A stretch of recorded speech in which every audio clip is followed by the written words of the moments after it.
Ta konec tedna bo na Bledu dogodek, kot ga še ni bilo. To soboto se na Bledu obeta čaroben dogodek. Nam lahko poveste kaj več o tem? Ja, jaz pravim, da bo dogodek zelo čaroben, bo pa tudi najbolj čaroben večer v zgodovini Bleda. Govorim o tem, da bo čez dan potekalo mednarodno srečanje čarodejev, pridejo praktično iz različnih delov Evrope in tule bomo imeli seminarje, skupna druženja, naši prodajalci, tisti bolj interni, bom rekel, ki skrbijo samo za naš čarodeje, se bodo predstavili nam v festivalni dvorani, lahko bomo marsikaj kupili, se naučili, odšli bomo skupaj na Blejski otok, tisto, kar bo pa najbolj pomembno po mojem, pa je zvečer, pomembno tudi za širšo javnost, kajti pripravljamo res en čudovit gala šov na Bledu. Lahko poveste, kdo vse pride? Kar se tiče samega gala šova, lahko povem, da imamo mogoče celo češnjo na smetani, kar se tiče evropske trenutne magije.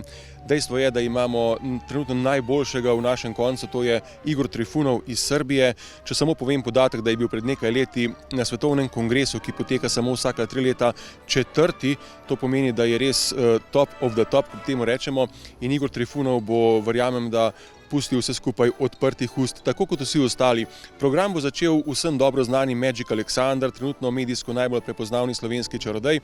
Nadaljeval bo Zlatko Brlič Brlini, morda po imenu ne tako znan, pa vendar program čudovit, kajti ima pripravljene točke za najbolj pomembna tekmovanja za vse svetovne odre. Z nami bo tudi Tamija Šeme, to je posebna gostja, ki bo malo popestrila in spustila magijo recimo bolj na realna tla in se sama dvignila v zrak. Vse skupaj pa bo povezoval Magic Vladimir v več jezikih, tako da bo zanimivo tudi za naše tuje goste. Naj pa ne pozabim tudi goste iz Avstrije. Z nami bosta duo Men in Jeans in pa Gerhard Lataher, ki je za mene osebno eden najbolj komičnih čarodejev, kar jih poznam.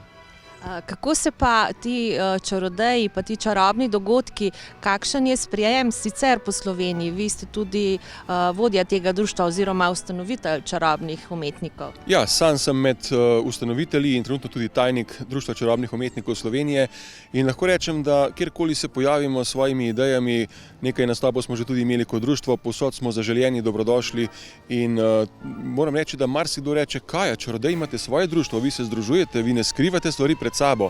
Ne, nikakor. Mi maksimalno sodelujemo, kajti če želimo dvigniti nivo našega nastopanja, našega znanja, potem je sodelovanje absolutno edina možnost.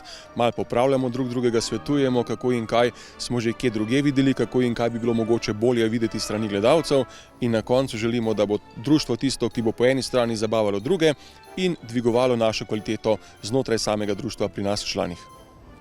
Vidim, da imate tukaj pod roko neko karto. Kaj pomeni to? Tale kralj naj bo kot neko povabilo vsem gledalkam in gledalcem, da pridejo na našo predstavo, na Gala Magic Show. Pa naj rečem predvsem moški, bodite kralji, bodite džentelmeni in pripeljite svoje dame na Gala Magic Show, kjer se bo marsikaj dogajalo, ker vaše dame imajo srce. Imejte ga tudi vi. Naj še povemo, da je dogodek primeren tako za otroke kot odrasle, vstopnice pa so še na voljo.